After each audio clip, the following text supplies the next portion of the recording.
Hello বন্ধুরা, আপনাদের সকলকে লিলি ফুড ব্লগে স্বাগত। বন্ধুরা, আজকে আমি আবারও একটা নতুন ভিডিও নিয়ে চলে এসেছি। তো আজকে আমি বানাতে চলেছি গোলাপ জামুন। তো গোলাপ জামুন কীভাবে বানাবো আজকে আপনার প্রথম থেকে শেষ পর্যন্ত ভিডিওটা দেখুন। আর ভিডিওটা যদি আপনাদের ভালো লেগে থাকে আপনারা লাইক, শেয়ার ও সাবস্ক্রাইব করে দেবেন। আর আমার পাশে থাকবেন, আমি যাতে আরও নতুন নতুন ভিডিও নিয়ে আপনাদের পাশে আসতে পারি। তো আসুন তাহলে আমি কি করছি দেখে নিন। তো গোলাপ জামুন বানানোর জন্য এখানে আমি 150 গ্রাম গুঁড়ো দুধ নিয়েছি, কোনো রকম ছানা ছাড়াই আজকে গোলাপ জামুনটা বানাবো। দেখে নিন, আমি গুঁড়ো দুধটাতে ঢেলে নিলাম। আর এতে দিয়ে দিচ্ছি আমি 2 চামচ ময়দা। ময়দার পরিমাণটা কম দেবেন, বেশি দেবেন না। আমি এতে 2 চামচ ময়দা দিয়ে দিলাম। আর এতে দিয়ে দিলাম বেকিং পাউডার 1/2 চামচ। দেখে নিন, এতে কিন্তু বেকিং সোডা দেবেন না, বেকিং পাউডার দেবেন। আর দিয়ে দিচ্ছি দেশি ঘি।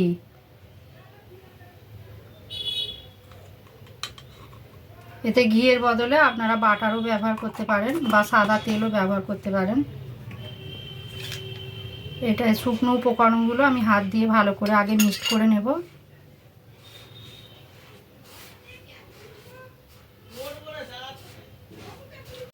তো এটা ভালো করে এইভাবে মিক্সড করে নিলাম। নিয়ে আমি এবারে ডিমটা ভেঙে এর সঙ্গে দেব। এখানে আমি 2টো ডিম নিয়েছি।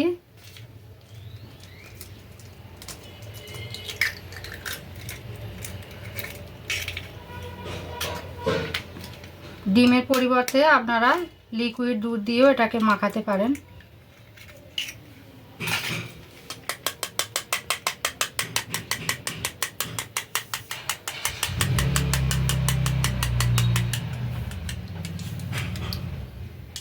ডিমটা এতে অল্প অল্প দিয়ে মাখাতে হবে, একচোটে দিলে হবে না।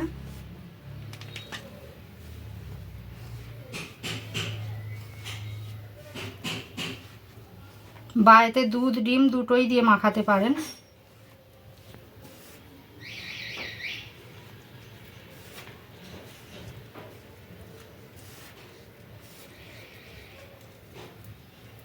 এইভাবে আমি অল্প অল্প ডিম দিয়ে মাখিয়ে নেব। দেখুন, এটা মাখানো হয়ে গেছে। এটা এরকম আঠালো আঠালো হয়ে থাকবে। এটাকে আমি 10 মিনিটের জন্য আমি ঢাকা দিয়ে রেখে দেবো। এটা ঠিক সেট হয়ে যাবে। তারপরে এটাকে আমি শেপ দেব। এটাকে এখন আমি 10 মিনিটের জন্য ঢাকা দিয়ে রেখে দিচ্ছি।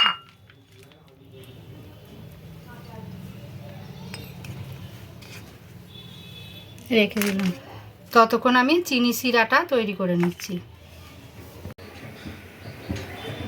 গোলাপ জামুন বানানোর জন্য চিনি শিরাটা আমি বানিয়ে নিচ্ছি। এখানে 1 কাপ চিনি দিয়ে দিলাম। আর ওই কাপেরই আমি 2 কাপ জল দিয়ে দেব শিরাটা বানানোর জন্য।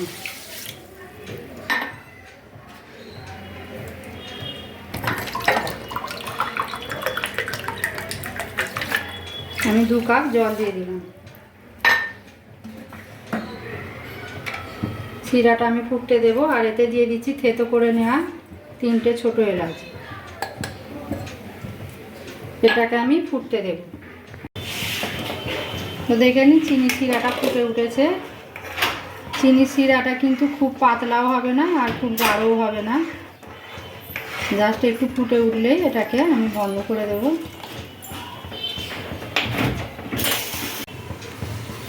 তো দেখুন, শিরাটা ফুটছে, শিরাটা হয়ে গেছে। আমি একটুখানি সামান্য এতে গোলাপ জল দেবো, যেহেতু গোলাপ জামুন সামান্য আমি গোলাপ জল দিয়ে দিলাম। চিনি শিরাটা হয়ে গেছে, এখন আমি বন্ধ করে দিলাম। তো বন্ধুরা দেখে নিন, আমি 10 মিনিট পর এটাকে এসেছি। এটাকে এবারে আমি দেখুন কত সুন্দর সেট হয়ে গেছে। এটা আমি হাতে একটুখানি ঘি বা তেল মাখিয়ে নেব। নিয়ে এটাকে আমি গোল আকারে শেপ দিয়ে নেব। এরকম অল্প অল্প করে নিয়ে আপনারা গোলও করতে পারেন বা লম্বাও করতে পারেন। গোলাপ জামুনের আকার দিয়ে নিচ্ছি আমি। এটা খুব হালকা হাতে করতে হবে। এইভাবে আমি গোল গোল করে সব কটা শেপ দিয়ে নেব। আমি আর একটা দিয়ে নিচ্ছি।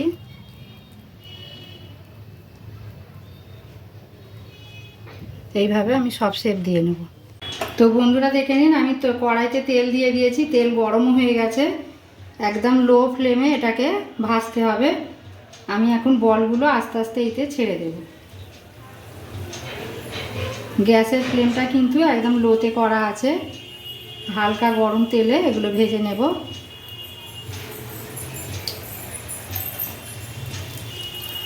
এগুলো ফুলে ডবল হয়ে যাবে। এইভাবে আমি সব বলগুলো ভেজে নেব উল্টে পাল্টে।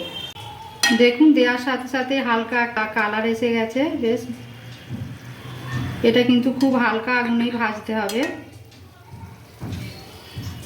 দেখুন দিতে দিতেই কত ফুলে গেছে। এটা রসে দিলে আরও ফুলে ডবল হয়ে যাবে। এইভাবে আমি সব গোলাপ জামুনগুলো ভেজে নেব। দেখুন গোলাপ জামুনের কালার এসে গেছে। আমি এবারে এগুলোকে তুলে ছেঁকে আমি ডাইরেক্ট রসে ছেড়ে দেব। রস এখানে ফুটছে, আমি রসেতে দিয়ে দেব। গরম রসেতে গোলাপ জামুনগুলো ছেড়ে দেব। দেখে নিন আমি এখানে গরম রসের মধ্যে দিয়ে দিয়েছি। আমি এটা 10 মিনিটের জন্য আমি চাপা দিয়ে এটাকে একটু ফুটতে দেব। 10 মিনিট পর আমি আবার ফিরে আসছি। দেখে নিন 10 মিনিট পর আমি ফিরে আসলাম। দেখুন ফুলে ডবল হয়ে গেছে একদম, কত সুন্দর হয়েছে। এখানে আমার গোলাপ জামুন কমপ্লিট। আপনাদের ভিডিওটা কেমন লাগলো কমেন্টের মাধ্যমে জানাবেন। তো দেখে নিন আমি 1 ঘন্টা পর ফিরে এলাম। দেখুন কত সুন্দর ফুলে ডবল হয়ে গেছে একদম। আমি একটা ভেঙে দেখাবো আপনাদেরকে।